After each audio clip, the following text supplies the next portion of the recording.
Hello, humans, and welcome to bonus Audioface.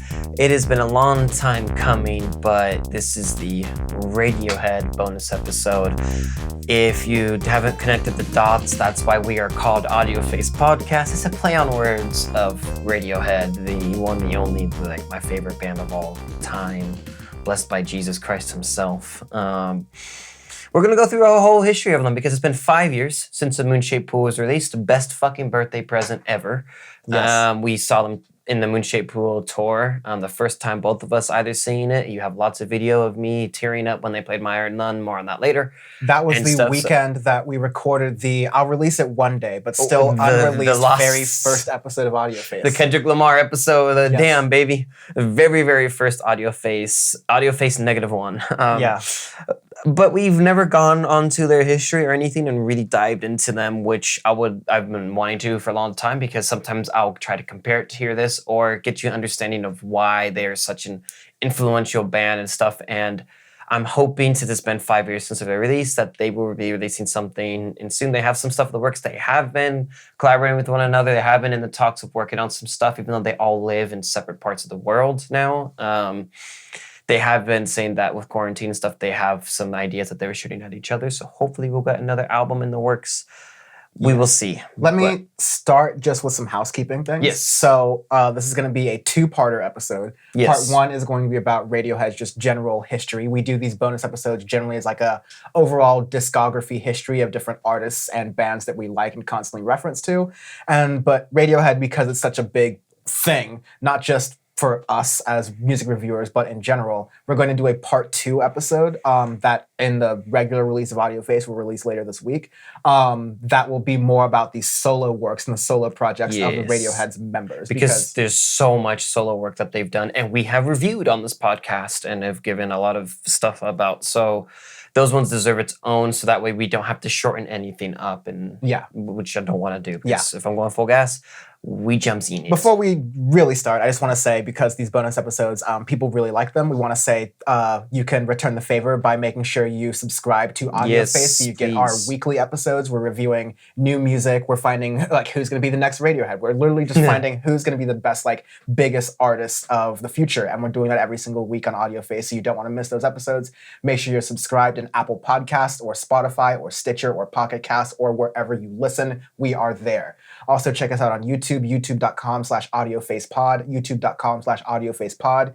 You can make sure to subscribe to us there. You'll see videos. Maybe you're seeing this video on there, or maybe you'll see other videos that we post throughout the week, almost every single day, of reviews and news that you definitely don't want to miss. And we can be found on Twitter and Instagram at the same places at Audiofacepod as well. Yes. So with all those pluggy things out of the way, I am super taking a back seat. So let's start with the history of Radiohead. Please welcome Radiohead. My best Jules Holland impersonation. Anyways, so Radiohead, they are from Oxfordshire, England. They formed about 1985. Members, you got Tom York, Johnny Greenwood, Colin Greenwood, Ed O'Brien, and Phil Selway. It formed with Tom and Colin Greenwood meeting up in like a music class or something, some type of thing in school, and they both liked making music and stuff and started to collaborate. Then they got into their friends of Ed and Phil, and then Colin's younger brother, Johnny, who's 2 years younger than the rest of them. All the other ones are all the same age. Colin kind of convinced him to pop him in, which he was actually originally a harmonica player for Radiohead, which is hilarious. But anyway, so they originally formed... Let's go through this now. So Tom York, vocalist. Tom York, vocalist. Colin Greenwood, bass. Ed O'Brien, back vocals. Backup guitar, multi-instrumentalist. Phil Selway, drummer and percussionist, really underrated drummer in my opinion. And then Johnny Greenwood, the jack of all trades, guitarist, multi-instrumentalist, also does keyboard, Martineau, piano, lots of stuff. But we'll be diving into that. Then there's also a couple of other, I guess we'll mention them here, Radiohead Cinematic Universe people. There's Nigel Godrich, which comes into them a little bit later than at the formation, who is their main producer and has a lot of influences, like the sixth member of Radiohead. You have Clive, who is their second drummer for the live stuff. starting 2011 onwards, and then you looks also like have a double Phil Selway. he looks like a doppelganger Phil Selway, but then you do that for the live, and he was on recording for Moonshaped Pool. And then you have Stanley Donwood, who has done all of the Radiohead art 94 onwards, who has an absurd amount of influence on like Radiohead as a whole as well, just from like the artist perspective. Yeah, the aesthetic of Radiohead, basically from like the Bends onwards, it's all just like all a lot of onward. that. So like and a lot of the visuals you imagine for Radiohead sure, come from everything that. or The shirts. Le shirts. So they start off as On a Friday because they met up on a Friday all the time in 1985, and they would kind of do some different random covers of things here. They were always upset with how strict their school was. The Abingdon England. School for Independent Boys in Oxfordshire, in England. And here's a fun fact. Johnny is the only one that went there to study music. Everybody else was studying some different stuff. I'm not entirely sure what, but Johnny's the only one that is classically trained in music. So that's why he had such a big pull and influence over a lot of the construction of stuff, because he's the one with the proper education, and makes sense in his solo work, but more on that later. So there's nothing really grand to say about their stuff in the really, really early days. They just kind of were jamming around, doing some stuff. Tom had some really awkward bleach blonde hair. And then they eventually changed their name to Radiohead, which is a Talking Heads song. And then from there, they actually released their first EP, the Drill EP, in 91. And that's when they started to take off as Radiohead themselves as a band and started to do their own, writing their own music and everything from there. Drill EP wasn't like that really successful or anything. It didn't have that great of reception until later on in 92 when Creep was released.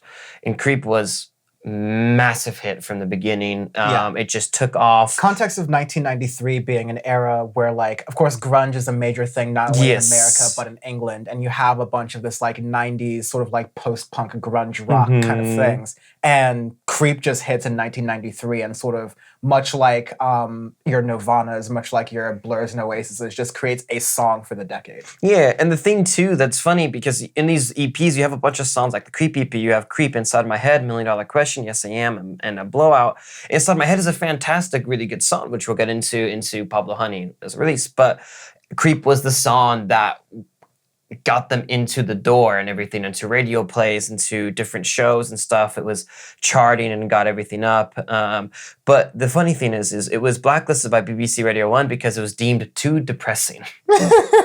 Which Radiohead in a nutshell, ladies and gentlemen. So then in February 93, they released Pablo Honey, which is their first full-length album, and it had some mixed critiques. Obviously, it charted relatively well because of Creep. That's still being their lead single, or one of their lead singles on there. Get into that. You had Thinking About You. You had You. Anyone Can Play Guitar. Stop Whispering. Songs that were starting to get some more traction. They were starting to play like.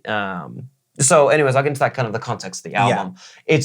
It's pure early 90s Britpop grunge. Like, that is what is the sound. It's rocky, it's in your face. Vocals are very, very raw. Guitar play is raw, just distortion.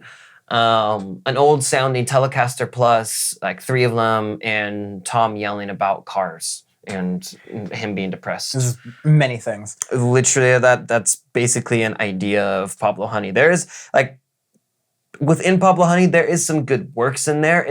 I never really liked Pablo Honey too much. Creep obviously is a decent song. I really like You, but I like the acoustic versions of You more. And I like a lot of their, more of their live renditions of their work, because I felt like as a studio album, I feel like they felt like it was incomplete. They didn't really like it, so they changed it a bit on the live versions and stuff. And they preferred acoustic versions of certain songs and changed up for certain ones later on.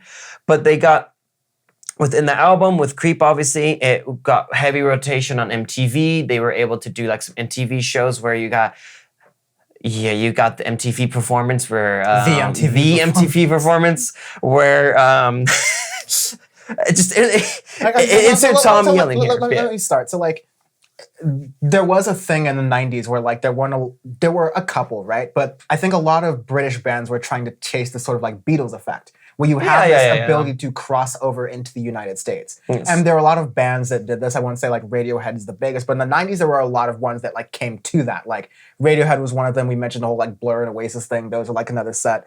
But Creep was like number 2 on the modern rock charts in the United States. It got like really big play on MTV. Blew up. So much so that like Radiohead got the somewhat dubious honor of being one of those British bands that MTV comes to perform at one of their live shows at a rented out mansion with a bunch of teenagers dancing around and gallivanting. You know, Tom York's happy place.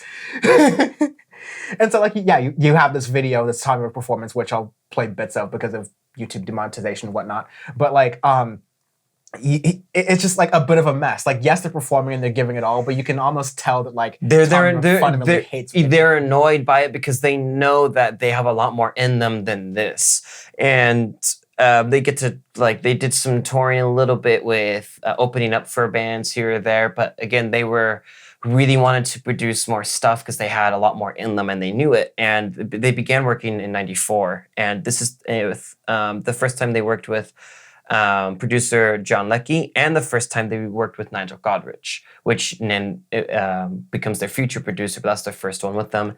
And the first thing they release is the My Iron Lung EP. Wait, but I want to get into this like one last thing. Because Creep, we have to understand the fact that like the Creep kind of like is the chip on the shoulder that sends Radiohead throughout a lot of the rest of their history. Because like, as you're describing, like they get annoyed with the song. They get annoyed with their potential. They get super annoyed with it. There's a quote from in 1996 that Colin Greenwood gave where he was talking about Pablo Honey. And he said, "I'd give it a 7 out of 10. Not bad for an album recorded in just about 2.5 weeks." Ed O'Brien said of Pablo Honey, "Heaven forbid anyone should judge us on Pablo Honey. We were in Hawk to Dinosaur Jr. and the Pixies up to our eyeballs." It was like, the record label was wanting to make sure that Radiohead would be a hit because it was looking like, I don't know, Tom York is a whaley voice freak and is like weird, like bandmates. I don't know if this is gonna work. It's just because they're so odd and very awkward, and just the way they present themselves. They're not these sexy rock stars or anything. They're pure musical artists. That's like what they like to do. And that's the thing that they were just annoyed by people trying to conform them into one thing or another.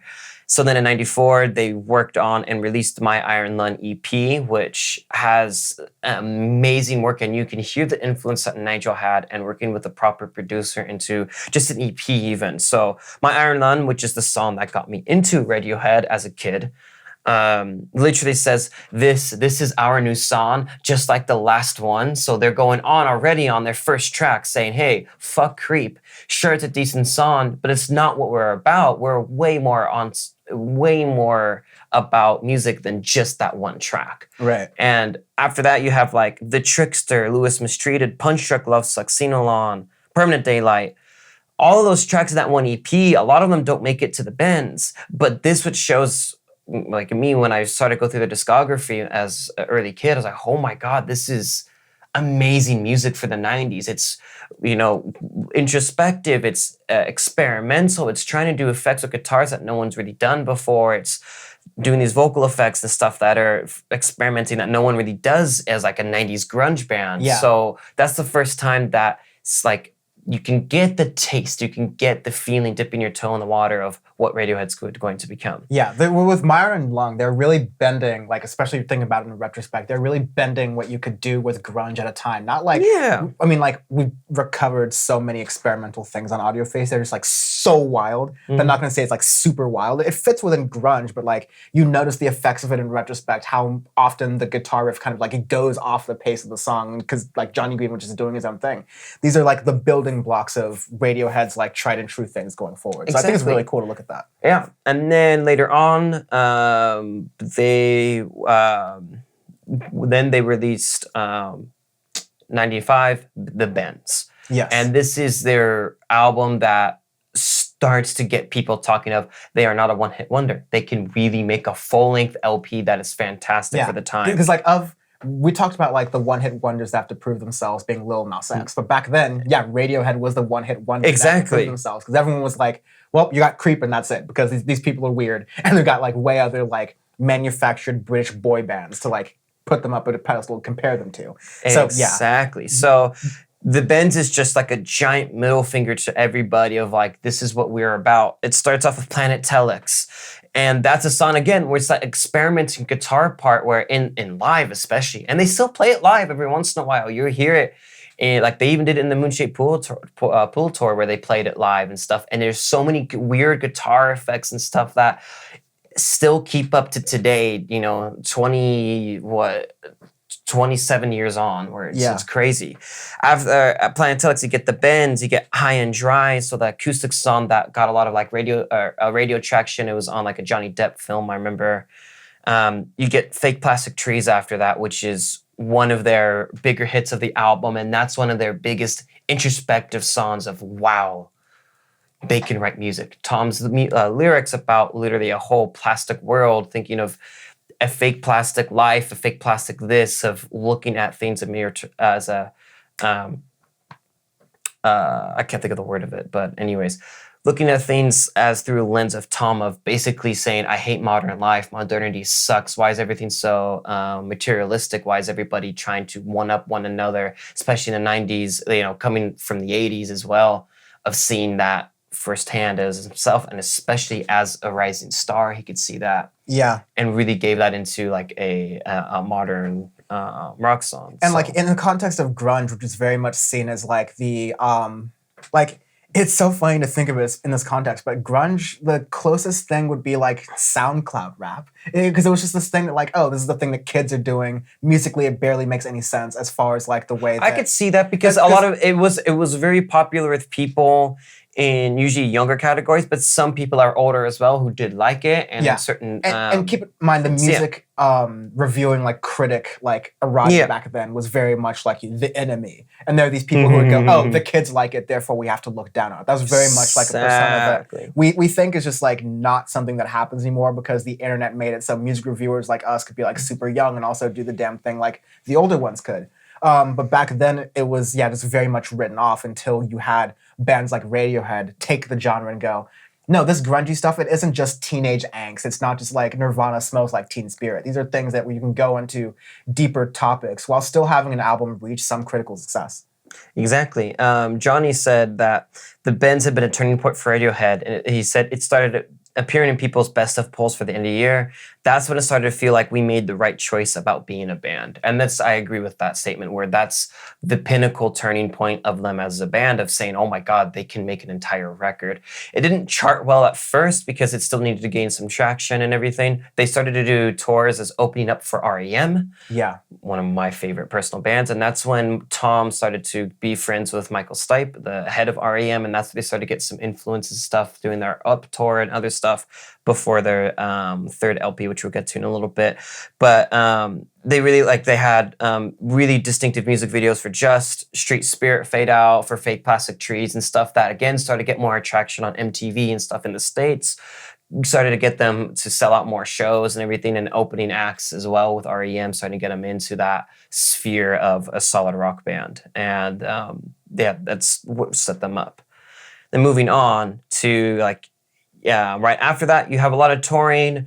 Tom is starting to, it's kind of taking effect a little bit on them as artists and everything, but then they released OK Computer in 97. Yeah, they decided to self-produce this album with Nigel Godrich. And exactly. And that's when Radiohead became Radiohead, where it was really the six of them. It was the 5 band members and Nigel helping produce that. This is what set them off the rails of, wow, this is one of the best rock bands of this era. OK Computer, generally regarded as their best album, arguably, but we have some things to say on that. But for a lot of casual music reviewers, this is someone who's not like a true Radiohead fan, but someone who appreciates their music, a lot of people will say that. Yeah, and also there's a point about Radiohead fandom that I wanted to throw into this episode that we'll be getting to very shortly, but more on that later. Exactly. Yeah, OK Computer, it's definitely, you look back and this is when the Radiohead because Ben's Radiohead and Pablo Honey Radiohead are specific. Early 90s, they're discovering themselves grungy style. Exactly. Whereas most people associate Radiohead with, yes, alternative rock, but also a lot of experimental weirdness. This is kind of where that begins. OK Computer is right where it starts, especially with their B-sides of OK Computer, which we'll talk about in a second.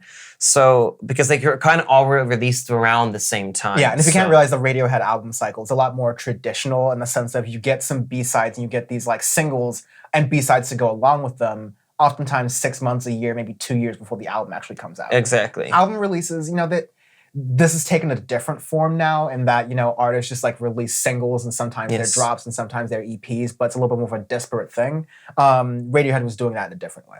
But yeah, you're talking about some of those like EPs and early singles. Yeah, so like the first single off of OK Computer is going to be the Paranoid Android single, which that song like exploded them up because it's like a 6-minute long rock piece, but there's so much experimentation within Paranoid Android, and it just got you into, whoa, no one really sounds like this. I've said before that Paranoid Android is Radiohead's Bohemian Rhapsody in the sense that it's like got this whole long like piece of... It's like 6 minutes and it transforms into all of thisness. It starts off as like a classical music piece. It has like measures and pieces. Exactly. Yes. It starts off as like this acoustic piece, whatever, and then in the middle it completely transforms into this really hard rock piece, and then in the end it finishes off as this kind of dystopian, weird, experimental rock piece, but it gains a lot of popular traction. Within that EP, you have Polythenes Part 1 and 2, Pearly, A Reminder, Melatonin, and Letdown, which Letdown is the only other song that ends up on OK Computer off of that.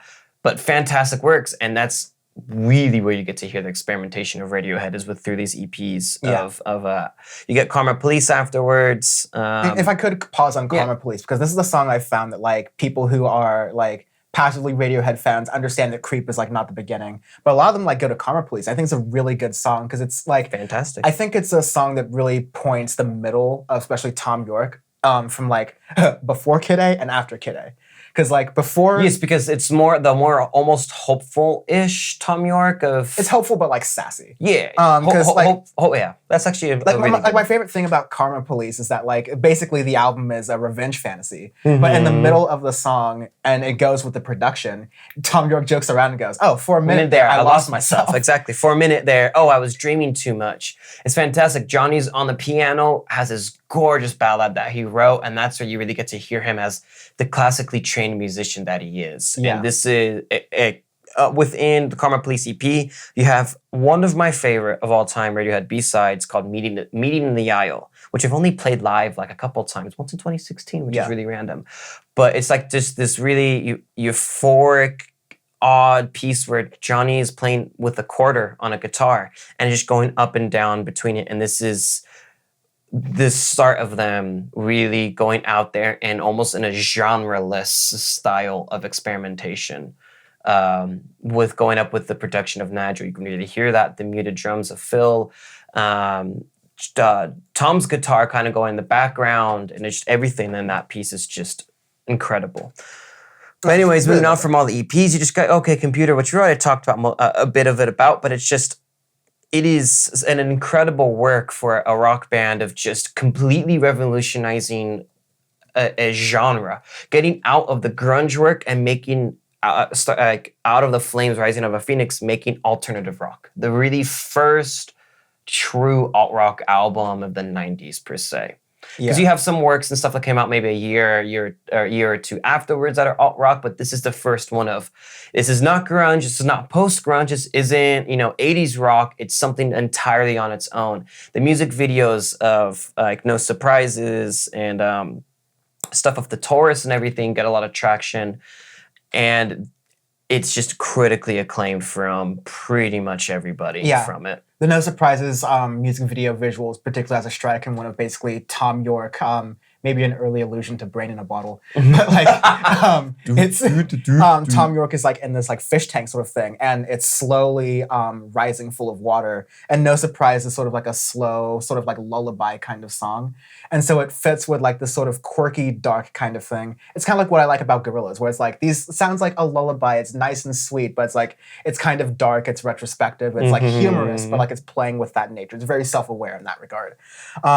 And yeah, the No Surprises visual, just like, it was one of those things that worked really well on MTV. Back when there was no YouTube for things to go viral, it was just like, hey, Rubes, watch this visual on our screen. Exactly. Like, do you like this visual on the screen? Cool, we'll put ads in front of it and behind it. Yeah, but like, people really loved it. And there was like, and also an art to the music videos that was distinct from a lot of the bands that were coming out at this time. I remember seeing some Radiohead videos, and even then, like, my Radiohead fandom didn't really like grow at that point. They stuck out to me in my memory a lot more than a lot of other videos did at the time, because like it was just so unique. It wasn't just like panning shots of 4 band members on a stage in different clothing pretending to play their instruments. It was like deeper. It's introspective. It's looking at problems within society, within mental health, within yourself and everything.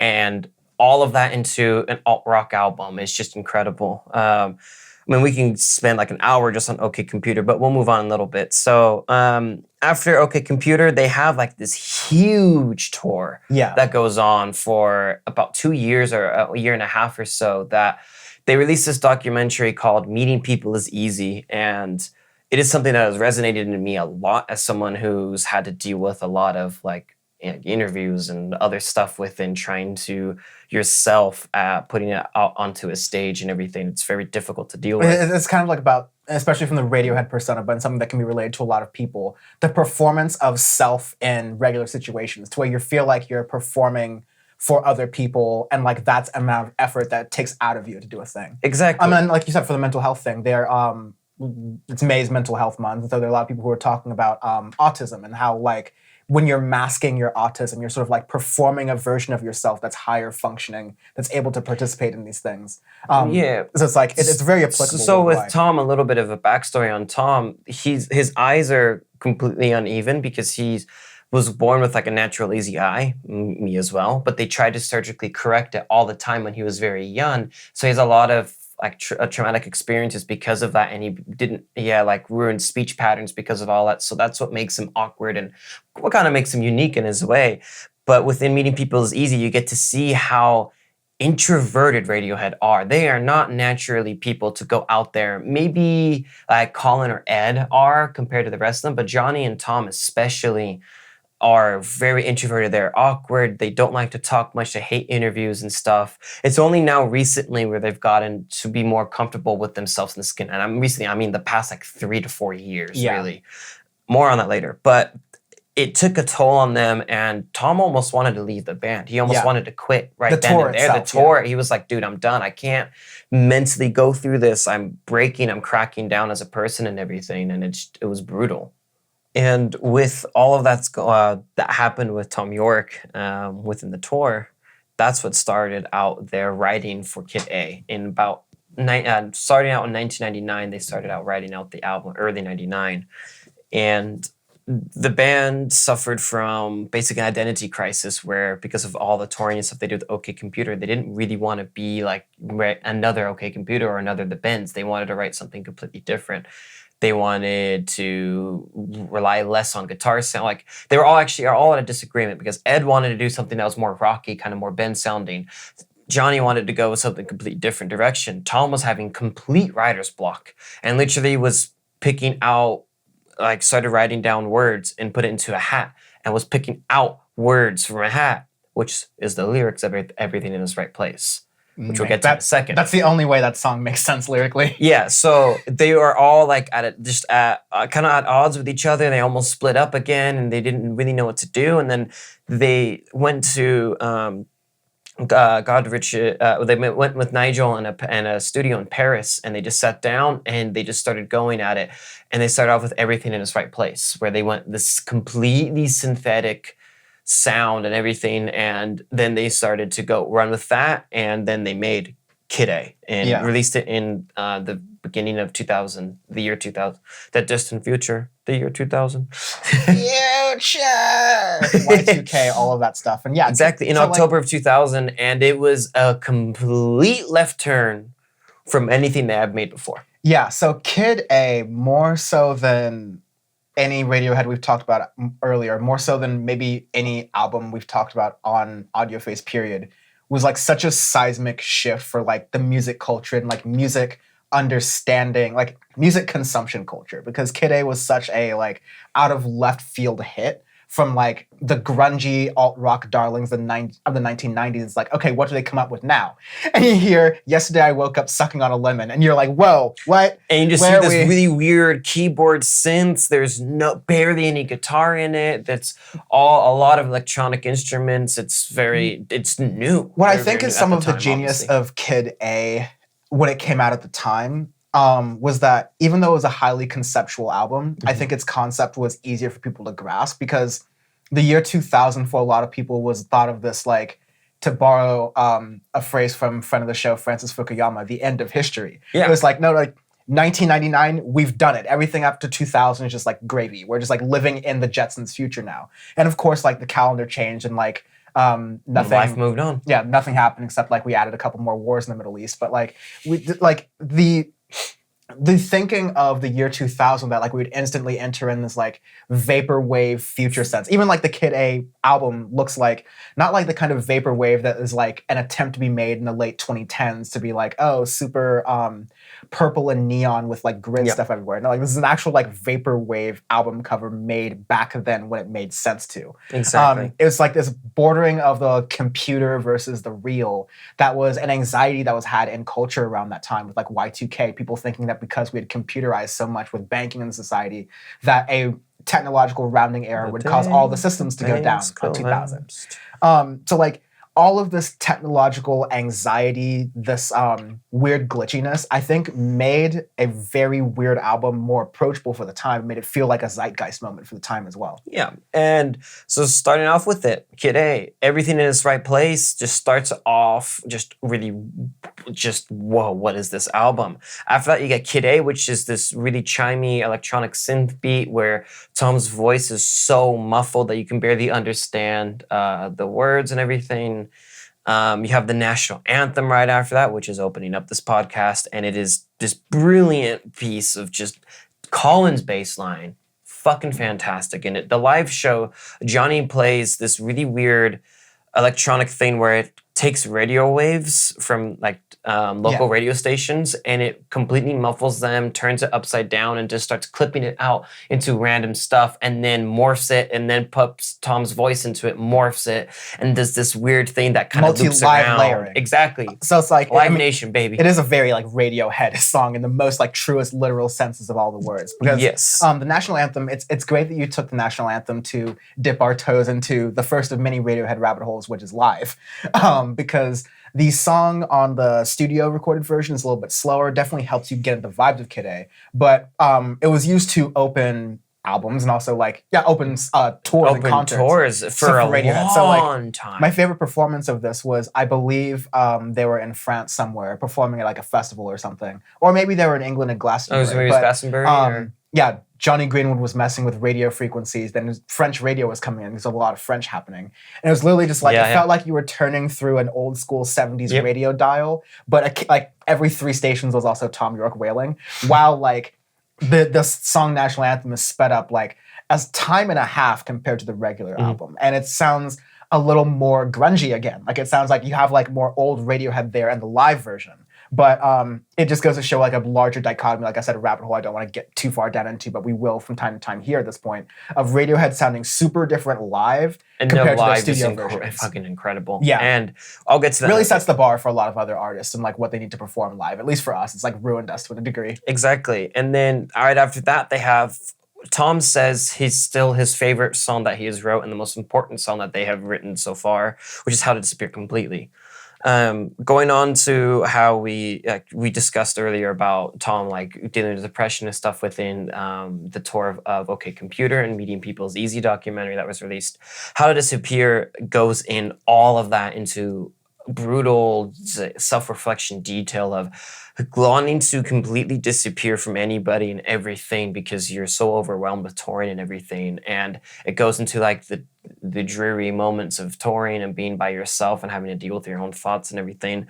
And it is beautiful. And the live version of it, even in the studio version, he's playing it. And this is the first album where Johnny uses it on the Martineau because it's the first time he was able to use one. And that instrument is used throughout Radiohead's discography and is a very important instrument, but live usually opens up with on the Martineau, which is this French keyboard one of the very first electronic instruments ever made. It has a little wire, a controller on the side, and you can play vibrato on the keyboard, go it up. It has a very, very distinctive sound where it's like almost like a mystery style sound, or like UFOs and stuff in the 50s were used to sounds with on the Martineaus or theremins.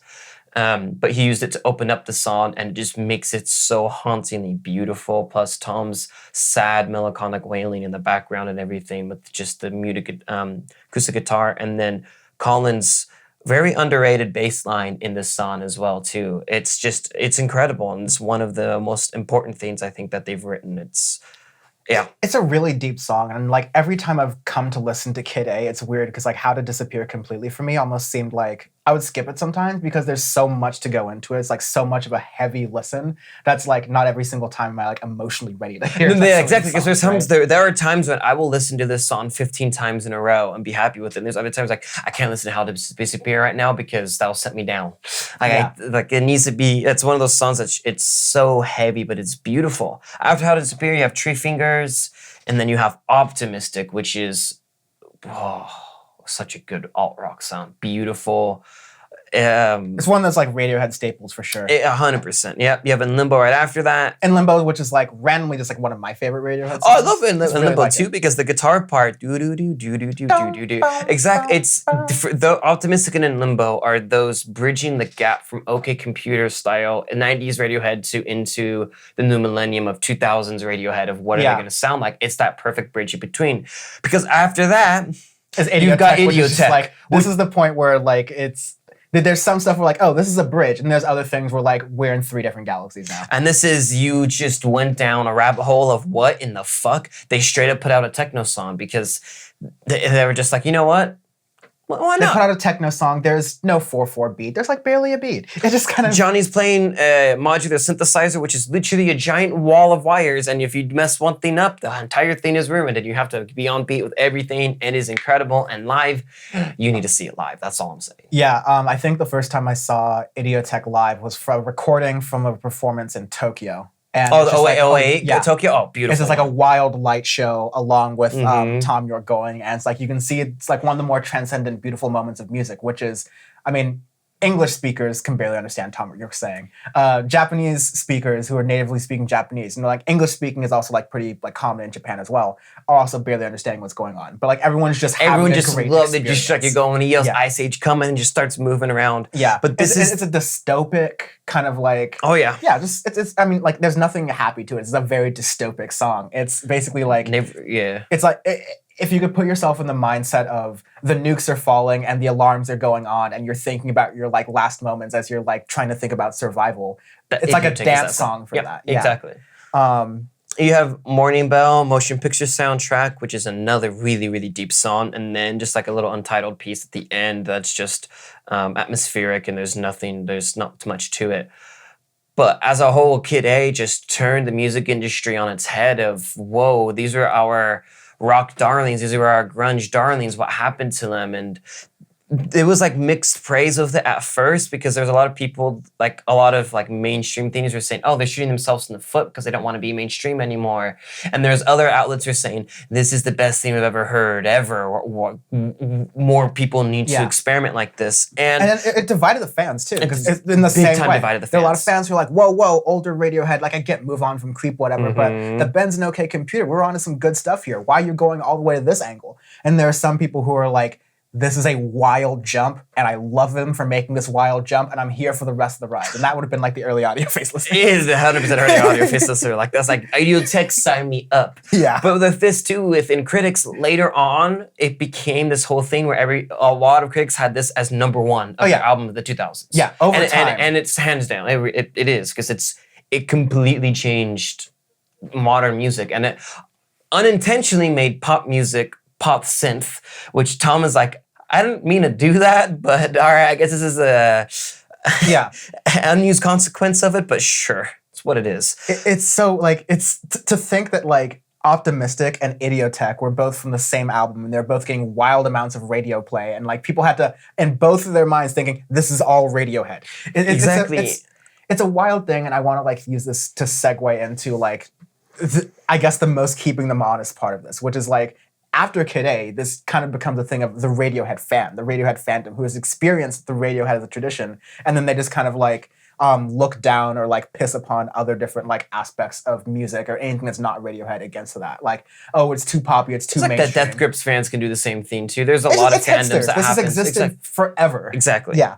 But I think like Radiohead would just use the key example because like it was also around the time where like it's a perfect storm. It's around the time the internet's coming up and there's more discourse about music on the forums. Radiohead's a particularly like, if you're the kind of person to be on an internet forum in 2000 and that's where you do a lot of your social activity, like God bless, became one of you people, but like that's already like a sub genre of people. So you probably would have been a Radiohead fan anyways. Yeah. So it's just it's like Elon Musk. It's just like it's a certain population of people on the internet who are into these things, who are also very nerdy, who are also very passionate, and then like it becomes a thing. And so yeah.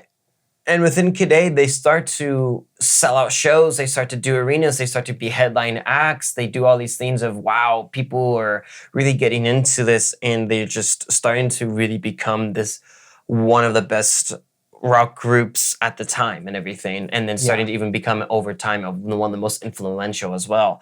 Right after that, they had all these other things that they recorded at the same time, but they didn't have a place in Kid A, more or less, but they all somehow still sounded pretty similar within each other, still the same experimentation. They're all in the same Paris recording sessions, and that was Amnesiac, which came out maybe about 7 months or so after Kid A, because Kid A was October of 2000, and that was March of 01 was when Amnesiac came out, which a lot of people like to call Kid B. But this is when it's like, you thought Kid A was experimental. Amnesiac is 100% full experimental Radiohead, top to bottom, just full going out there. Starts packed like sardines in a crushed tin box.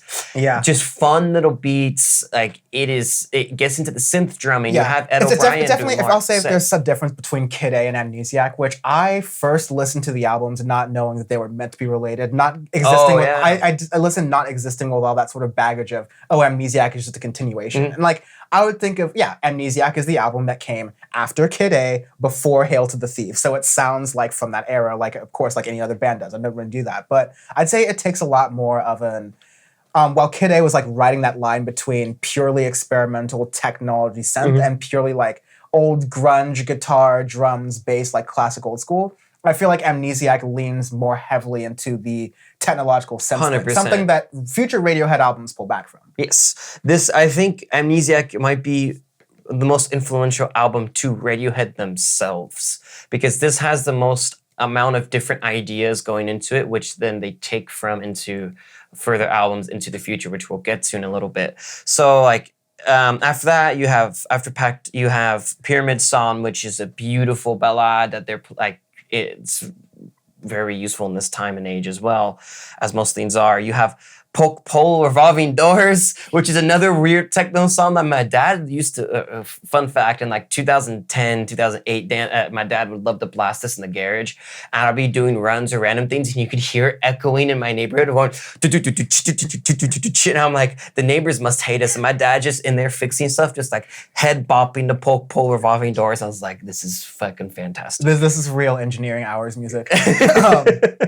I want to go to like a Radiohead song I specifically associate with our friendship being I Might Be Wrong. Because in addition to like we performed that song like live for a school project at some point. It's a slight chance I could be possibly incorrect.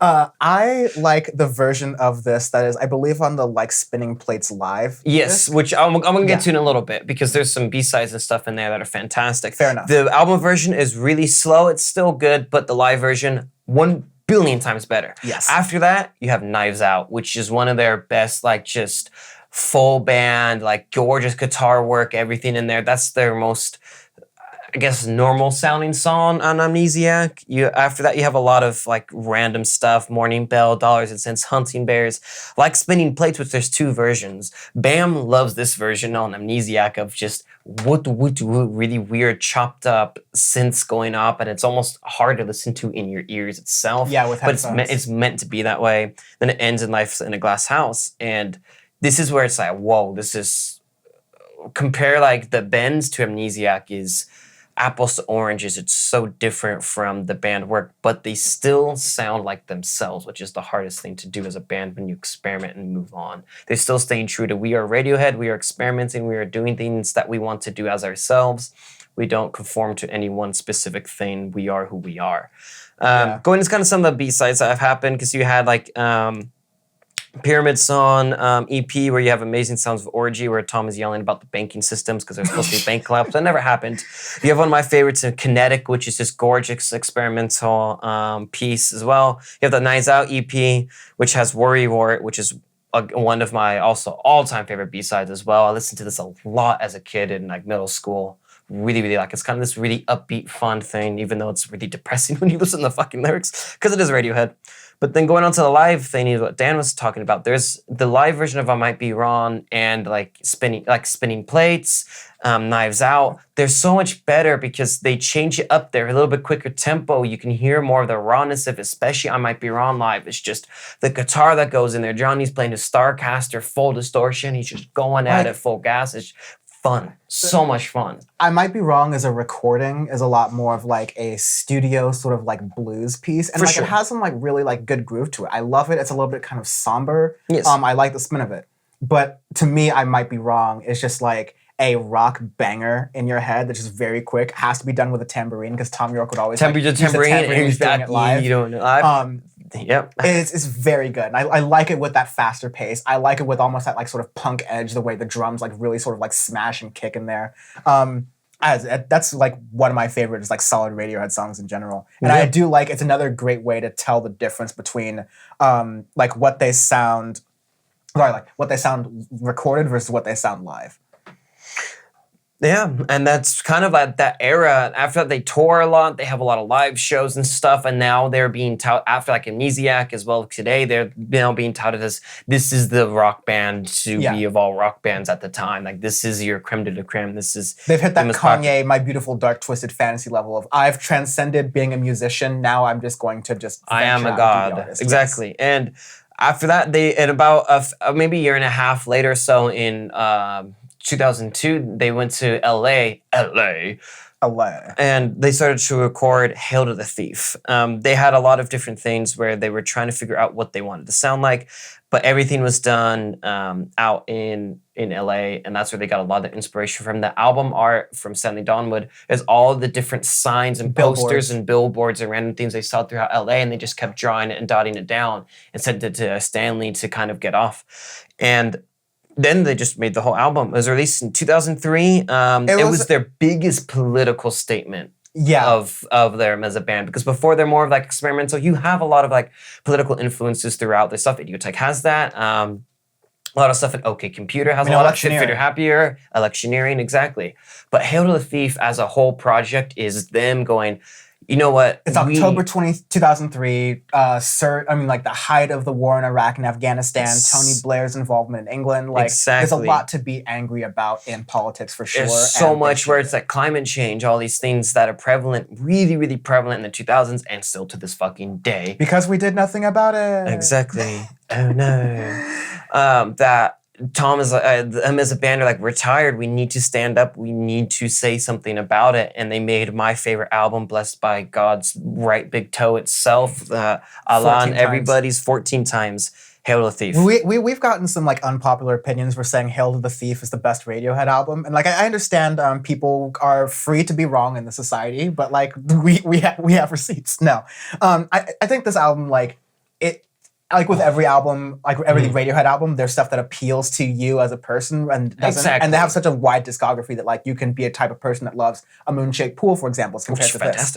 And like this is Audioface. We listen to a whole ton of music, it's rough around the edges. It's like not perfect in a lot. So here's the thing. Here's the thing with Hail to the Thief. They actually, when they recorded it and everything, they put it out, and when they toured it, they were so wary of the music and everything that they had that they actually saw like maybe that's all we can make, that maybe that's it, because they were so nervous and everything of making it, and within there they were running out of ideas, this or that they're like, wow, it just we don't have enough left in the tank. Maybe we had a good run, whatever, because they were so insecure about it. But they made this fantastic album. It starts off with 2 + 2 = 5, which is such a funny song because it is saying, when the hell does this equal this? When does this add up? How does this math add up? All of these things, not just one particular instant, but of the entire world basically of going into it. And it is one of the most prevalent Radiohead songs. Play it live all the time. Beautiful.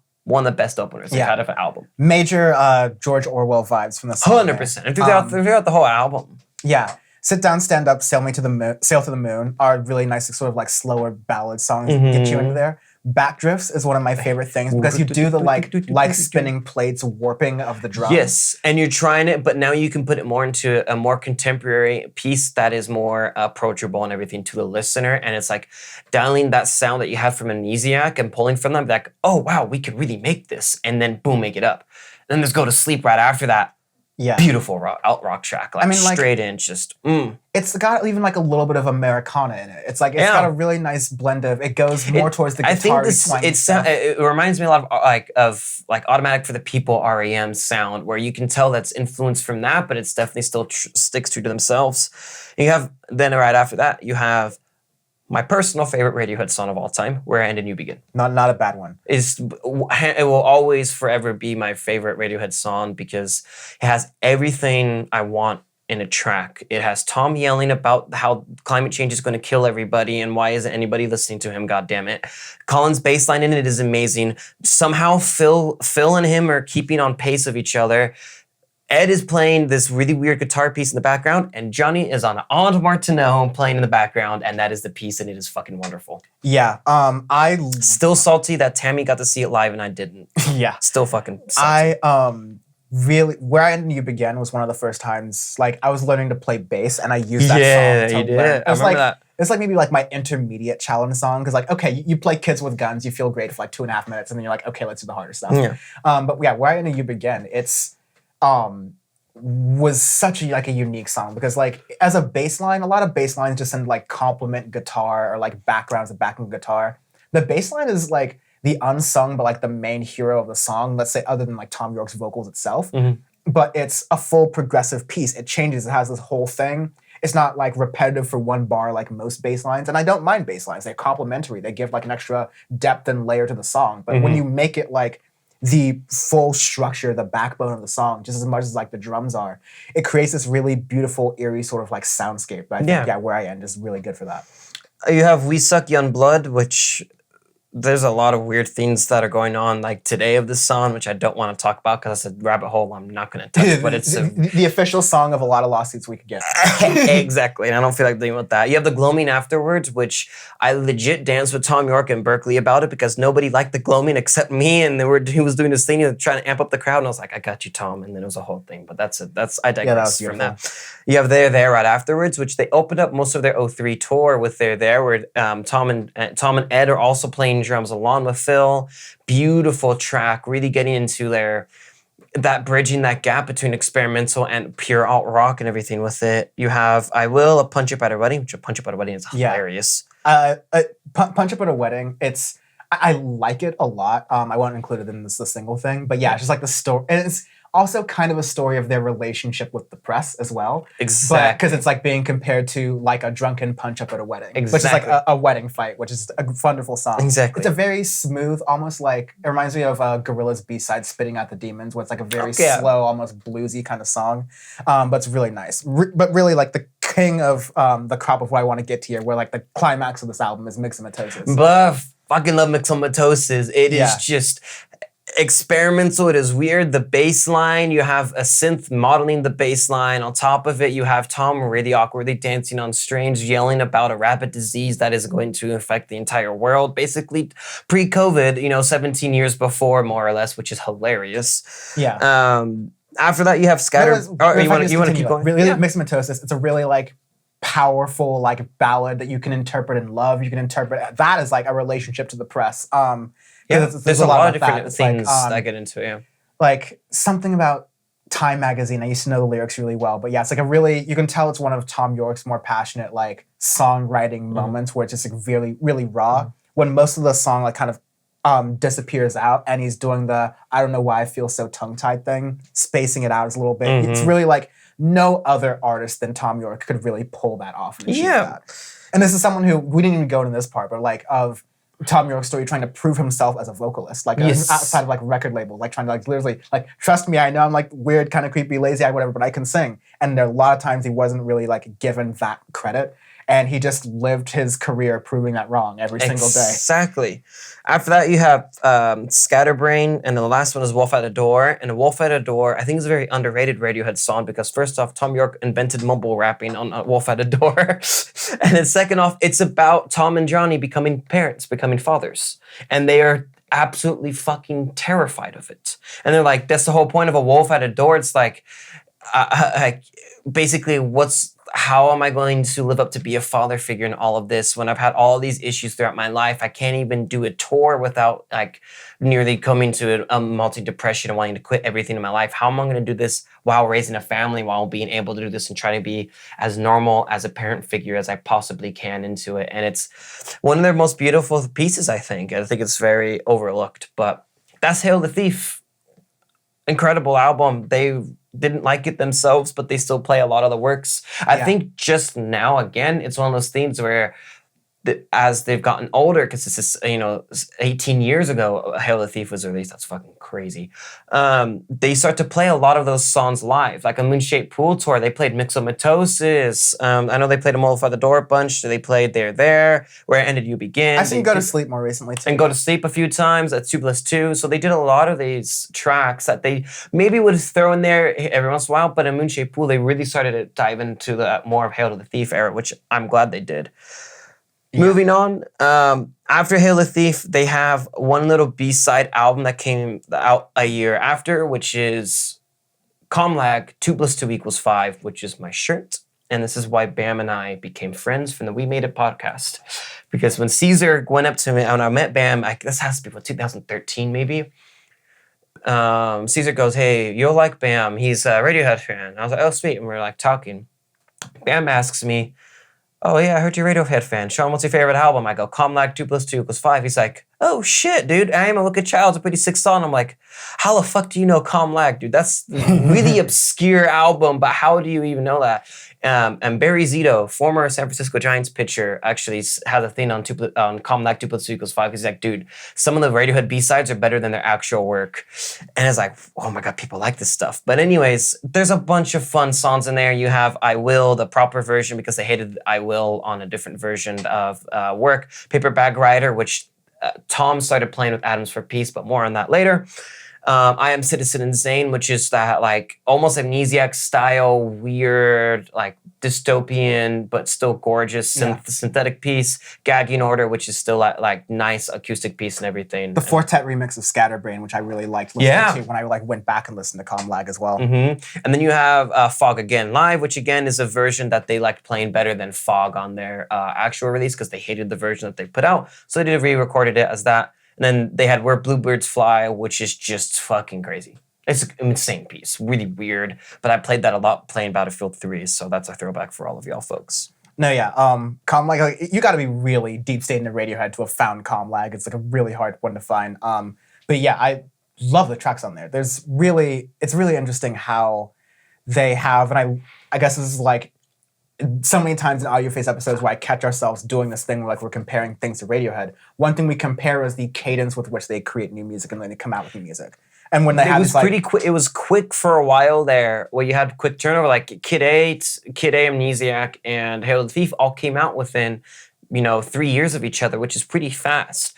And then like Comlag comes out a year after Hail the Thief, so you have 4 albums within 4 years of each other, and it's a lot of music. But then they take a little bit of a break, and they have some solo work and stuff. Johnny does some solo work, Tom does some solo work, but we'll talk about that another day because it's just too much music. And then they're starting to they depart from EMI Records and they go to XL Recordings, which is a big thing for them because then they have a little bit more artistic freedom into what they wanted to do. Yeah, and then keep in mind, like they had gotten, there used to be like this pressure for Radiohead to succeed and be like really good, like mainstream artists. But after OK Computer, EMI kind of like chilled a little bit and they're like, okay, we're not worried about your mainstream successes. You do your art, you do your music, which was funny because that was a time when Radiohead felt the most pressure on themselves to Yes. create art properly, even though their record label was finally like letting off the gas a little bit.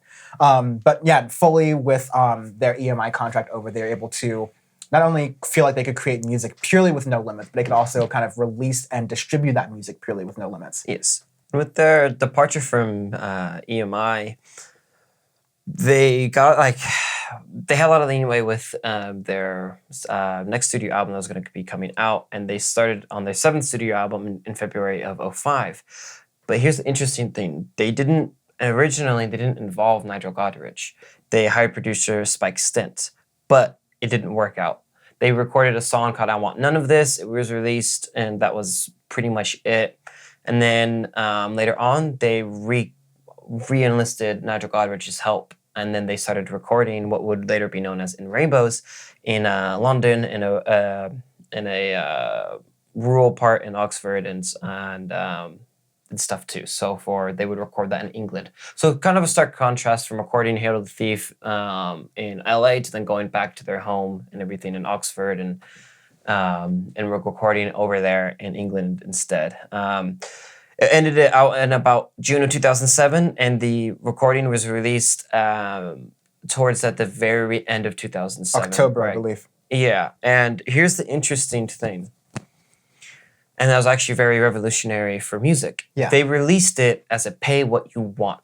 And I remember this in middle school because this was one of the very first things I was able to get as well. The very first album, obviously, that I've talked about before, I bought was Discovery as a kid. I remember doing that. But another one of my earliest recollections of buying albums too was one of them was In Rainbows, because it was pay what you want. You could do whatever you want because they didn't want to deal with the middleman of all this other stuff, and they wanted to have a way for artists to have ideas to start getting revenue. It was back in the day when we were kids.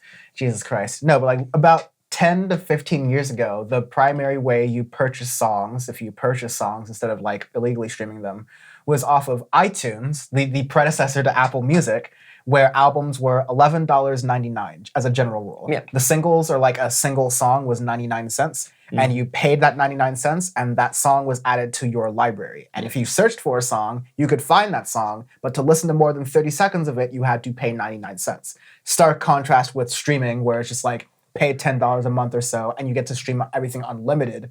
But I, for some weird reason, have to date myself and explain that, because to understand the Radiohead pay as you go, or like pay what you want model means it was way before streaming, and it was way before these ways that it was actually a little bit difficult for some people, like for it to get to artists, because it wasn't as readily available, and they wanted, because they were starting. There was no Bandcamp. There was no like. There was stuff where there was pirating and stuff. You had other ways of like illegally downloading music, and that it started really become prevalent in the mid 2000s. And they're like, you know what? To circumvent leaks and issues with like rotating air on radio and everything. And the biggest thing is they wanted it to be distributed to anybody who wanted to listen to it, especially their big fans.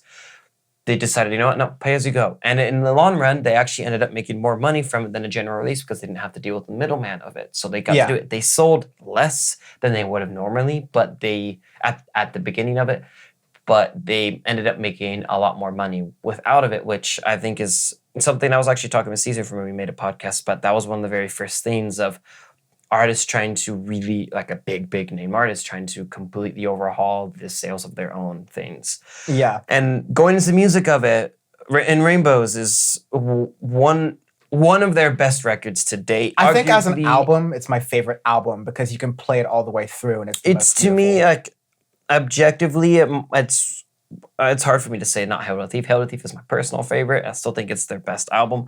But In Rainbows is like objectively like their best work top to bottom as an album, as a concept, just through and through. It flows, everything in there is beautiful. And this is the creme de la creme of alternative rock. Yeah. This is the best of having the Bjorkness of going really weird with experimentation, but then going into the approachability of like a song being able to have some type of mainstream appeal. Exactly. I mean, like 15 Step is a song that is simultaneously written in like 8/5 signature, and not exactly that, but it's like it makes very little sense.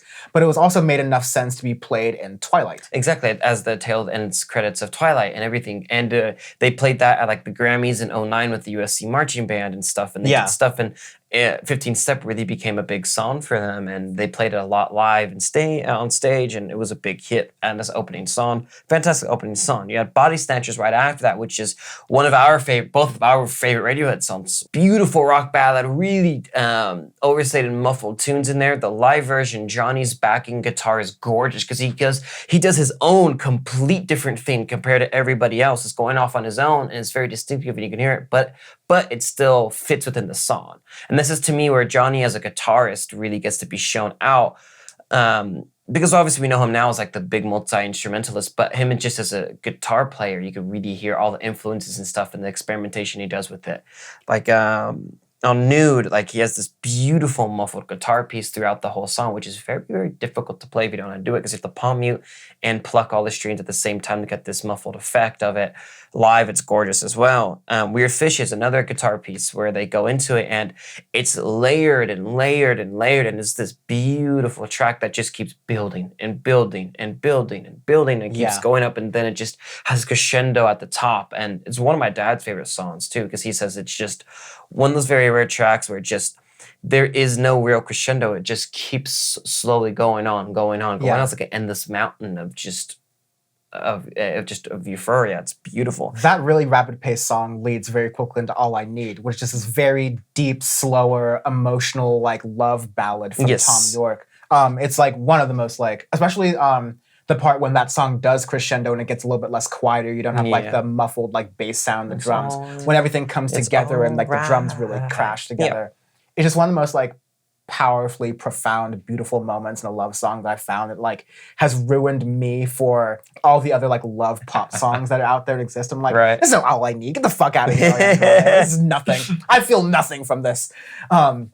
But no, it's just a really powerful song that I've played in a lot of different contexts with a lot of different people, and they've all like had the same reaction. It's a very powerful moment. After that, you have False Start, which is just this fun little acoustic piece with some strings in the background. That's the first time you really get to hear Johnny's like orchestral pieces and stuff, because in the solo work, he's starting to do that stuff as well, but more on that later. You got a little bit more of like a string section too, like some violin behind that. Adds a really nice thing to False Start. Exactly. And then Reckoner, which is one of my favorite Radiohead songs. It's just incredible. So beautiful. It's just haunting. Yeah, hauntingly beautiful. Dedicated to all human beings. Oh man. Yeah, I've definitely cried at that lyric before. It's really cool. House of Cards is another really beautiful thing. I'll take a step back and do my music video thing, because the music video was shot without cameras. Yeah, there's one of the trippy things too, where again, like Meeting in the Aisle, which was 10 years before that, Johnny's playing with a quarter and the part of the guitar part in the background and stuff, and it's very unique in that. And the music video is completely CGI generated. One of the very first music videos that is done that way, completely done up. Yeah, basically, we now have a modern thing like this where sometimes you see like athletes put on these mesh suits with balls on them for video games. It basically maps out your motion. Yes. Basically, imagine motion capturing. Yeah, basically imagine Tom York like wearing one of these costumes, a very early version, and it's only picking up data points for different parts of his face and his body, and then it's registering those data points in a computer and rendering them out with no camera, lens, any type of stuff like that. Nothing like that at all. That's why it looks very glitchy and weird, but it like fits the In Rainbow's aesthetic perfectly. Yes, it fits right in with it as well. It's just beautiful. After that, you have Jigsaw Falling Into Place, which I think is a very underrated song. I wish they could play this song more live. It's a fun little beat of just like this back and forth between two people and everything. She looks back not just once, not just twice. It's a really fun piece. And to end In Rainbows, you have Videotape, which is incredible ender of an album. It's one of those Radiohead pieces that is very difficult to really to put into words of how beautiful of a track it is, how powerful it is as an ender in live. The live version is much different because Johnny is playing like this electric Roland thing, which you use a lot in like house music, and he's playing that as glitching up. You have Phil syncopating along with it. There's so much things that are going on into that one song that is very difficult to do, and it's beautiful, and they play it all the time, and it's just amazing.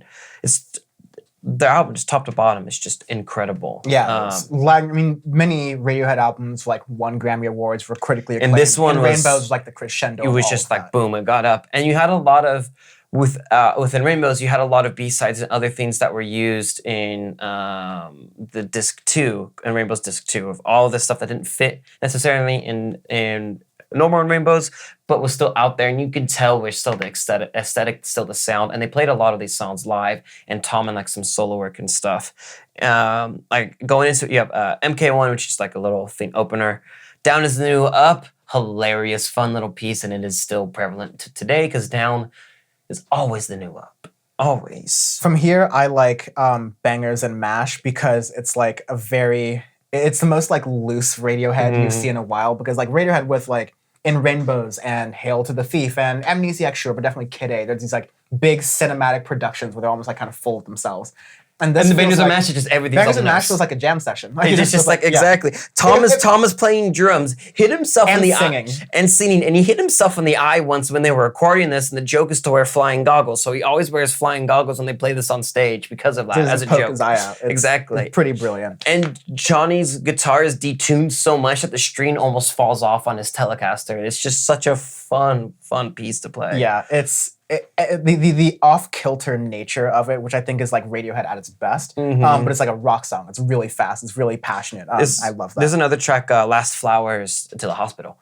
It's fun. It's really like this gorgeous little ballad and stuff too. But it's funny because the opening like is appliances have gone berserk. And my dad always says that to me all the time, joking around. The technology's all fucking up around him. He's like, appliances have gone berserk. Love it. So in Rainbows, they have some of their best like live shows are from the 08 tour, like the 08 Japan tour. Go on YouTube, watch it.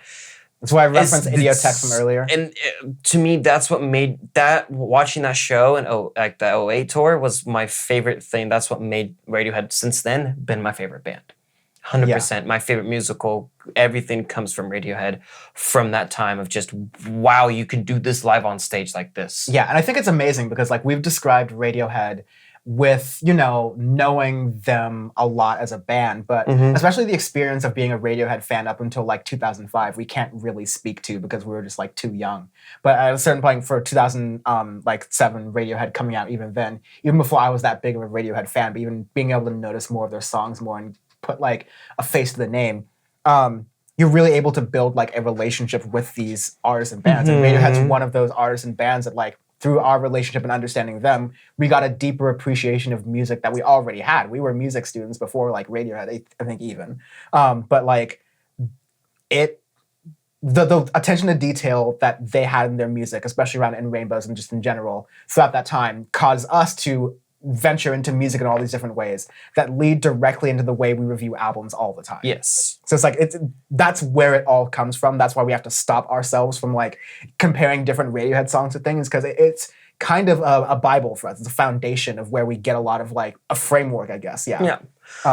And after that, there's a lot of solo work that they have in between their next two LP releases. They do a lot of touring, a lot of stuff. And it's very significant to like their sound and what they do. Exactly, because there's a lot of stuff that they played like throughout it where Tom and Johnny did like their own secret shows and stuff together. They popped up in like 2010 Glastonbury as one another, and like they are established as this is the premier rock band. Like this is just the rock band of all rock bands. Just go out, hard to go and find. They're very mysterious of how they release music. They'll have like some random things here or there throughout If anything, they got what they want now because they have no record label to attend to. They can be as into the press or away from the press as possible. They can define the press and the media on their own terms, especially now that they're in the age of social media where each artist, each platform is like their own news outlet in that way, and the news outlets follow.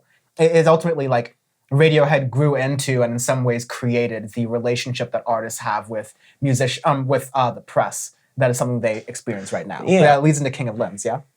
Yep. So then going in, there was a 4-year gap between In Rainbows and the King of Limbs. And the King of Limbs popped up like they kind of just started to slowly pop up in February of 2011. And then they just released it just full as. I don't remember if there's any singles. I don't Lotus Flower. Lotus Flower was the only single? I feel like it came out before everything else because I remember the music video and I was just like, okay, I remember the music video for sure. Yeah. It was funny. We danced to that shit a lot in high school, but I more danced to it in college for a grade. That's really fucking funny. A sentence that makes Ben Shapiro's head explode. Right. So anyways, they released it in February of 2011, full on, and it is a really different album that took me a long time to understand. It's so much slower, much more into like they're getting older, they're more introspective, kind of doing their own thing and just jamming out more jazzy into their themes. A lot of beautiful French horns in the background, more string sections. It's the most ethereal Radiohead project to for date. sure. A lot of ethereal stuff. It was mixed criticism for sure for it. A lot of Radiohead fans didn't like it. At first, they were like they didn't quite understand it. There was a lot of kind of things of wow, maybe this might be their missed hit or anything, but after the years have gone on, people have really understood it. So it starts off with Bloom. Bloom live, though. Bloom live hits differently. Really, the King of Limbs live hits differently from the rest of the King of Limbs live, I think, is the biggest contrast from Radiohead's studio to live work because it sounds way different than it does live than it does into the studio. So Bloom starts off this beautiful French horn piece going on. It's really, really gorgeous track. I've loved it over the years. After that, you have Morning Mr. Magpie, which I still don't really like the studio version as much as I like the live version. Live version is a lot more fun for me. The studio version, I still was like, it's still a little lackluster. Yeah, the studio version feels like it feels like a lot of the passion has been taken out. Yes. Whereas like even in the bass line that Colin does for Magpie, it's a little more pronounced in the live version. Yes. And it feels like more of like a groove thing you can ride. Like not quite as a Where I Ended You Begin, but from the same mind, from the same fingers. Exactly. You have Little by Little, which is another a fun track, but again, live it's better. But I'll jump into that in a little bit. You have Pharaoh, all right, after Little by Little, which is just this crazy glitchy track with this fun bass line of them just fucking around, basically. Very rapid paced. I like the live version of Feral more because, again, they tune up the synth bass that's in the middle. Then the recorded version is kind of muted. And then Johnny actually has a guitar part on the recorded version. Yeah. You have Lotus Flower after. It's the lead single. Like, again, this is a shorter album at 37 minutes long. It's very short. 8 songs. And Lotus Flower was kind of like the lead single here. It's a story. I mean, Tom York. At this point, Tom York wailing and crying about something deep is just like comes with the territory. We even just made a joke about it at this point. But like, it's Tom York kind of singing about love or something that's lost, something that is like delicate, like a lotus flower. There's a lot of really interesting like Tom York turns of phrase here that he's still got. Just to feel your fast ballooning head is another one. Yeah, it's the music video is hilarious. It's him in the bowler hat kind of being weird. I mean, he's doing the Tom York dancing, which is like its own brand category of dancing. Exactly, and we've got many teachers to yell at us for doing the Lotus Flower dance in high school. After that, you have my mom's personal favorite Radiohead song, Codex. Beautiful track. One of my favorite piano pieces that they have written. The French horns in the background, the chimes and everything in there. Gorgeous, gorgeous track. I wish they played that more live. Yeah. After that, you have Give Up the Ghost, which is a song I can only listen to in certain times because it will make me cry because it's about death. It's about giving up the ghost and the guitar parts and everything in here that are layered and layered. Tom's voice that is just layered Led Zeppelin style like 14 times over. It's just hauntingly gorgeous. But it's one of my favorite Tom vocal pieces because his voice could sometimes get in the way of the music sometimes here or there, but within Give Up the Ghost, you really get a sense of, wow, he actually does have good vocals for what he does. It may not be everybody's thing. It could be like Neil Young at times, but it's good for what it is. And then it's a style. Yeah. After that, you have Separator, which at the time, to me, it felt like this might be the last Radiohead song. I genuinely thought when I was listening to it, I'm like, well, this feels like a last little bit and everything of it. I mean, and going on, it's like, at the end, it keeps like going on and on and on and on, and just like it felt like it for me. Like example, if you think at the end, Tom goes, "If you think this is over, then you're wrong," and that's repeated over and over, gone over these looping guitar parts. But going on to the King of Limbs, I forgot to mention this about In Rainbows, but they had From the Basement. Yeah, I think this is a good time to bring up the From the Basement sessions. From the Basement in Rainbows is one of the most beautiful live recorded themes of music ever. From the Basement, just broadly speaking, because Nigel started it as From the Basement, and you had Beck, you had Fleet Foxes, you had Radiohead, you had Tom York. Concept being, it's a TV show, almost like NPR Tiny Desk, where like you take a band's live performance, but you reduce it to like a lower fi thing, and literally in this case, in a production studio basement. Yeah, and you just like bring bands, they perform their live sets there. It sounds a little bit different. Like it purposely forces artists to make a different sound, much like Tiny Desk, because you're given different instruments to work with, oftentimes paired back. It's the first time I ever heard Fleet Foxes was from the Basement. Yeah. was from that show, and that's what got me into their music. From the Basement, Radiohead, that's what shows them as the live geniuses that they are. If you not really want to see a live show, just listen to From the Basement. But the most important From the Basement to me is King of Limbs from the Basement, because it shows them as people. It's almost like a mini documentary within it, because they have all these little banters in between. You have Johnny's on Twitter again and like messing with him on laptop, and he's like, "Shut up, guys," and all these things. But the music, you can see how they conceptually wanted to make the King of Limbs, but they could not do it in a studio setting. There's no way you can do it. And the live of the King of Limbs, then it makes sense of what it is, and it is beautiful record. And it's one of those things, as a studio, it doesn't really fit that well, but in the live more setting, it's fantastic. Yeah, it's harder to really explain without like actually saying it. Some of my favorite, I think my favorite King of Limbs song, actually it comes from like the live version, Staircase. Staircase. It's like, oh, gorgeous. It's like, I don't know. I get maybe like they made a choice to make King of Limbs smaller and they just like cut the craft, but Staircase could have been the second single from 100%. It's very bassy. You get like a lot of times wailing. Pot is full of secrets to be told. Love that like whole sort of like thing. But yeah, you get to see it live and you get to see it fit in with all the other Lotus Flower sessions, including like the King of Limbs sessions, including the From the Basement version of Codex, which is really nice, particularly eerie. The Daily Mail, which is really cool. And yeah, you just get Radiohead performing in peak performance, not even in front of a big crowd, which they've done for decades and have killed at, but just like as some like older dudes jamming in a studio, still making it work.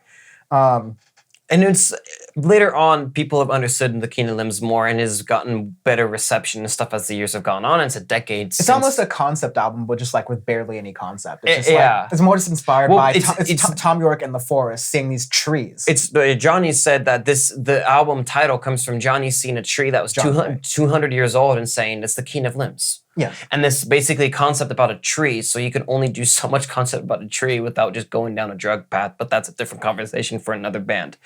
Anyways, after like the King of Limbs, they have a lot of solo work, all of them. They kind of venture off to their things. Tom this is does where Atoms part for 2 Peace. will come in. This is where part 2 will really come in, because we really need to talk about Atoms for Peace, because goddamn. Yeah, and this is already an hour and a half long podcast essentially, and we haven't even gotten to all of Radiohead stuff. But like through this, and like we're skipping through this, and part 2 will provide a lot more context, but there's a lot of creative energy that each of the Radiohead members, and we mean each of them, like they're doing pretty much everybody. They're doing solo works, they're doing productions for doing film scores, they're doing their own like things for Netflix and here and there, but then they all kind of come together and bring those new sounds to We Thought Thing with a Moon-Shaped Pool, which is cool because they're bringing these new sounds together, but they're also revisiting some old sounds. Exactly. So they began to work in about September of 2014.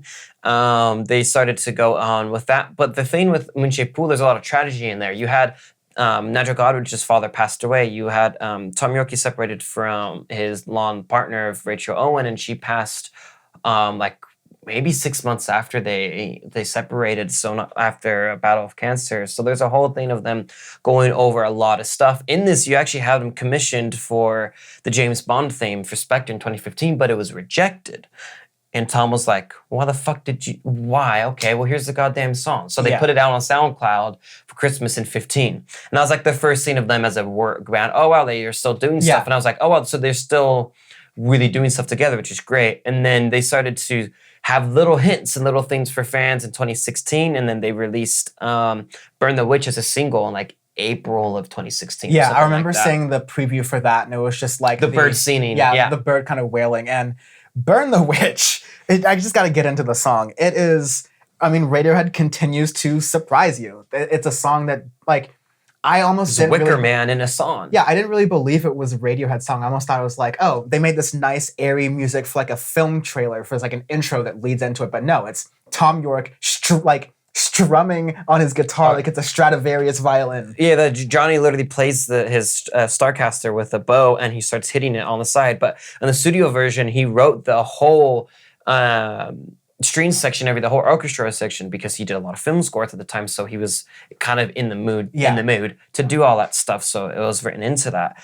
After that, you have Daydreaming, which the music video was actually directed by Paul Thomas Anderson, one of my favorite film directors.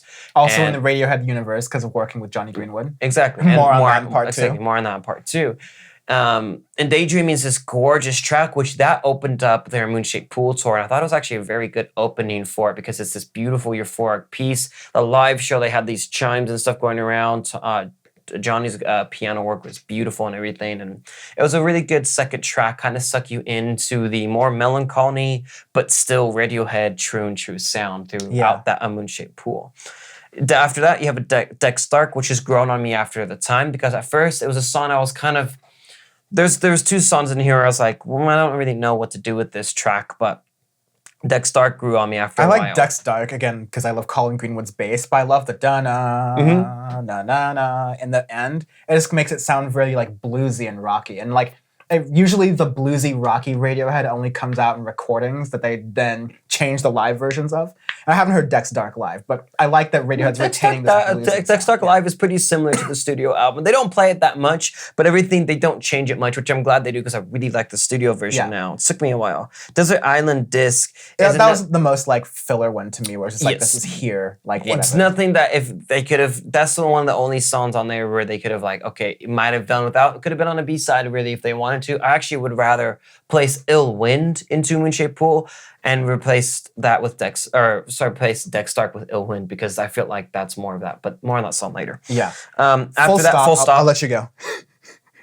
So Full Stop, there's a whole story of Full Stop. So they actually played this song in like 2009 in Coachella as a completely different track. As like, hey, we've kind of had some new material in here. Listen to this. And the live version of Full Stop in 2009 is crazy. It is wild. It is fun. He actually, Tom started using that guitar part on the 2009 version into one of his tracks in his 2019 solo artwork, Anima, because he liked it so much, but didn't fit in the context of Moonshaped Pool. So they changed this song a little bit in there, but actually they like it because it's this muffled bass and guitar line that slowly build and build and build and build. And Tom has this really weird, almost looks like a melodica, but it's not, and it's controlling all these electronics on the stage, and it's just groovy. A lot of really weird white dudes in their 40s dancing on stage, going around, and Tom looks like Willie Nelson with the man bun at the time, and it is hilarious, but... The truth will mess you up. The truth will mess you up, or as Dad says, two for Mexico, because he likes to try and fuck with my songs. Yeah. You have Glass Eyes after that, which... I actually like it as a bridge between Full Stop and Identikit because there needs to be some type of thing in there. And it's this ethereal piece and everything. Nothing spectacular of it, but it's a solid, a decent. You need the break. Identikit is another one of these songs that had existed in Radiohead like lore for at least a couple of years. It came out the same time as Full Stop did. Yeah. But again, at that 09 Coachella show of, hey, we're doing some music, let's see what happens. Yeah. Then you go to Identikit, which I remember being a song that was played in 2011 or 2012 at Coachella when Radiohead was performing it. And I remember, it was just this very interesting drum loop, not necessarily like they were messing with time signatures, but just the way they had the drums going together. And it was like, Tom York's sort of eerie voice. But then in the middle of the song, it sort of sounded like Hail to the Thief sort of thing. Yeah, and then when the song crescendoed, it became sort of this larger, and it didn't ultimately do this in Identikit, but it became like a sort of synth like Warsh thing. So it like started as a Tom York solo project song, which I know that's part 2, but like let's go there. Starts as like a Tom York solo project part 2, then leads like the bridge is Go to Sleep, and then the chorus of it is Kid A, and then it leaves you with like this emotional resonance of In Rainbows. Yeah, and the last version. I mean, like, I have a relationship to it because the Coachella version of the song came out around the time when I was, like, going up to visit my grandmother a lot as she was about to pass. And it was a Radiohead song I saw with her, like, when she was in the hospital bed, and she really liked it. This is a woman who was born in Madagascar, who, like, her, like, frame of music was so far away from Radiohead, but that she, like, really enjoyed it and wanted me to play for her, like, multiple times kind of shows, like, how much music can transcend in those ways.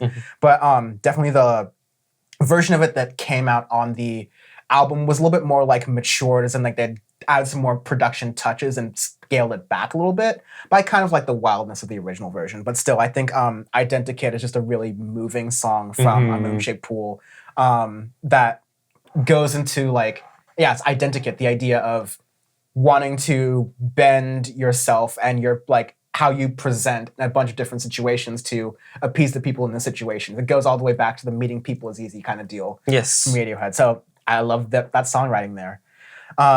Then you get to the numbers, which is another one of those songs that just like acts as a nice mediary in between like a song as crazy as like Identikit and then everything else that's happening through the rest of the album, starting with Present Tense, right?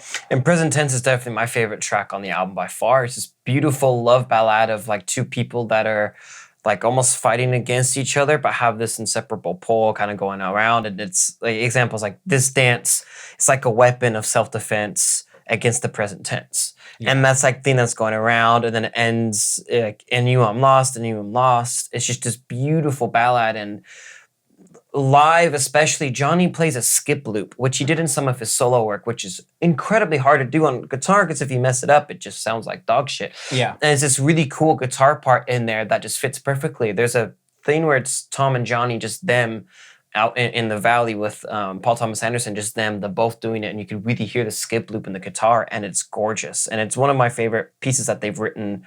You know, as literally Tom York said this when we were in Berkeley. He said, "We aged like a fine wine." And this is the song to me that says they're still in this game. They're still making this beautiful music that no one else really can touch. So I thought you have Tinker Tailor, Soldier Sailor, Rich Man, Poor Man, Beggar Man, Thief.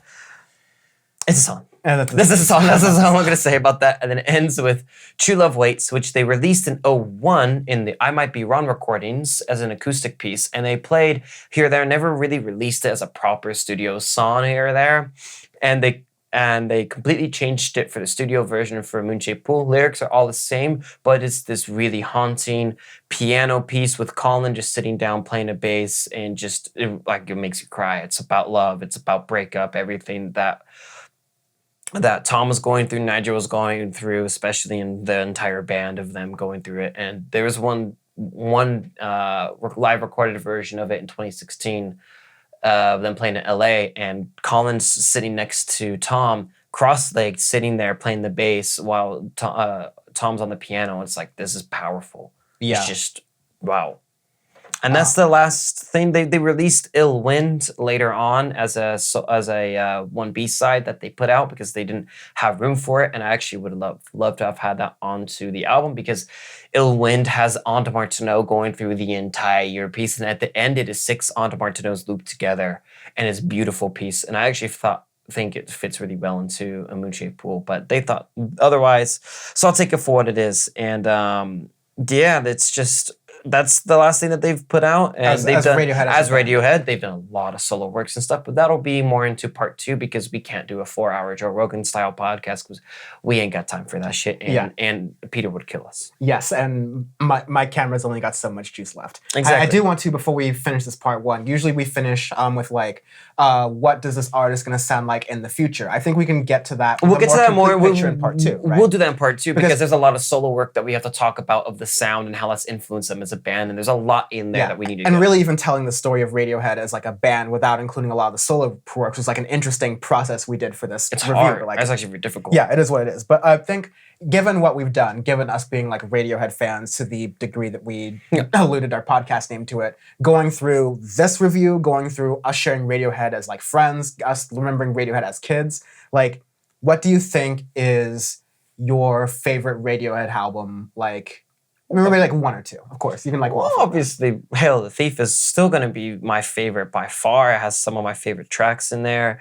The more I get into Radiohead stuff, I actually love the B-sides of Radiohead a lot more. So like in 2017, they released Okay, Not Okay, or Octotalk as I like to call, which is just a continuation of all the B-sides that is just into OK Computer at the end, basically. Yeah, it was like a 20th anniversary. Yeah, 20th anniversary, and it has all their B-sides there, which in vinyl form, which I'm very glad, because they didn't have vinyls of that, or if you could barely find them.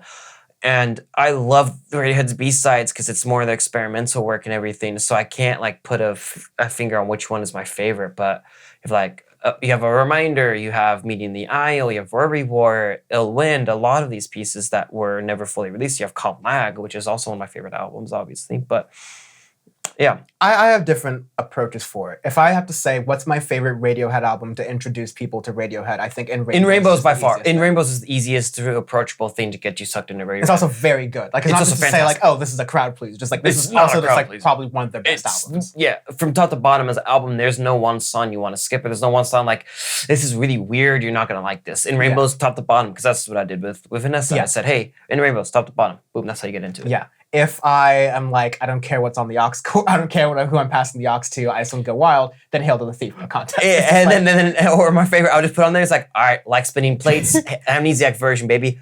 Yeah. So like I like that again, not only because of the, oh Dan, you're a political person, you like how outwardly political the album is. Sure, but I more just like the instrumentation of it. I think it's just a part of Radiohead that's like free but still experimental, but still knows they're an alt rock band. And it's showing them like their insecurities and stuff, but putting that out there for the world to see. That's another thing as well. But I, through this process, have a new appreciation of a moon-shaped pool. Maybe because there's a part of me in my head that still worries it's like the last Radiohead album. But there's also a part of me that sees like, regardless of what's coming afterwards, regardless of the solo projects, which are like plentiful, a moon-shaped pool shows what happens when, like, it's, again, I don't want to say it's the finished product, but it's a result when you stay true to yourself for decades and succeed at it, down to the point where they're editing songs they've done live and already released, and then like putting them out again going, this is with our mature perspective, this is what we want to do. It's something that we applauded Taylor Swift for, and we're doing her recordings. Of course, a lot of that's like less of her own accord. It's like a legal issue she's doing, but like... I even applaud like LCD Sound System with American Dream and stuff, and bands that have been around for a long time that can somehow stay true to themselves, while especially getting older, staying within, you know, wearing clothes that fit them in this time. But as Tom says, they age like fine wine, and they keep proving time and time again that they're some of the best artists out there, if not the best in the game, still to this day. And yeah, you'll get more on that in part 2, because we will do all their solo work and stuff. Obviously, we've talked about like Tom York's stuff. We reviewed Anima a couple years ago. We'll get into all the other works, all other projects and stuff, because that's a whole nother shebang. There is no ice. There is no ice. There's no ice. There's no ice. I cannot wait for that part. That's the weird shit. That is going to be part 2, and the regular release schedule Audioface that'll be coming out later this week. Yes. If for some reason you wanted 2 hours of Audioface in lieu and a replacement of a regular episode, guess what? You're getting it. But thank you very much for listening to this episode. Sean can be found on Twitter and Instagram at SW Suarez. I can be found on Twitter, Dan from the Web, Instagram at Dan from the Internet. The entire show can be found on Twitter and Instagram at AudiofacePod. We can be found on YouTube at youtube.com/AudiofacePod. We encourage you to like and subscribe to all of our videos that we put up there. In addition to doing these kind of review things of music, going into historical things, we also like to talk about new albums that come out every single week. So make sure you're up to date and checking out all of those. And yes, make sure you are subscribed so you don't miss part 2 of this episode coming out very shortly. Cheers! Toodaloo.